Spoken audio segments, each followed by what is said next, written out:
கலைஞர் குறித்த இந்த புகைப்பட கண்காட்சி எனக்கொன்றும் வியப்பளிக்கவில்லை. காரணம், அவரது வாழ்க்கை எல்லா வியப்புகளையும் தாண்டியது. இத்தனை பெரிய கண்காட்சி அமைக்க ஒரு மனிதனுக்கு சரித்திரம் வேண்டும், சம்பவங்கள் வேண்டும். எல்லாவற்றையும் விட தலையாயது ஒரு மனிதனின் சம்பவங்கள் தனிமனித வாழ்வோடு சம்பந்தப்பட்டவைகளாக மட்டுமல்லாமல் சமூகத்தோடு சம்பந்தப்பட்டவைகளாக இருக்க வேண்டும்.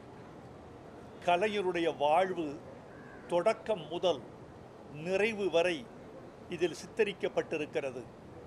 அவர் தொடக்க வாழ்க்கையே மொழிக்கானது, நிறைவு வாழ்க்கை இனத்துக்கானது. மொழி, இனம் என்ற இரண்டு கரைகளுக்கு நடுவே சுழித்து கொண்டோடிய பேராறு அவர், பிரவாகம் எடுத்தோடிய நதி அவர். அந்த வாழ்க்கை இதில் பதிவு செய்யப்பட்டிருக்கிறது.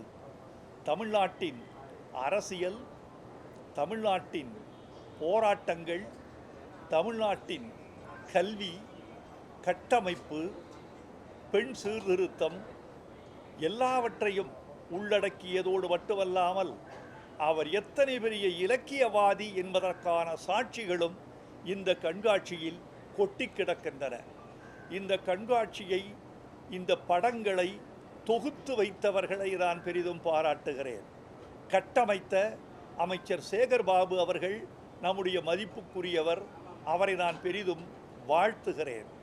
எல்லாவற்றை விட முக்கியமானது ஒன்று உண்டு. ஒரு கண்காட்சியை கட்டமைப்பது கூட எளிது, ஆனால் காணச் செய்வது அரிது.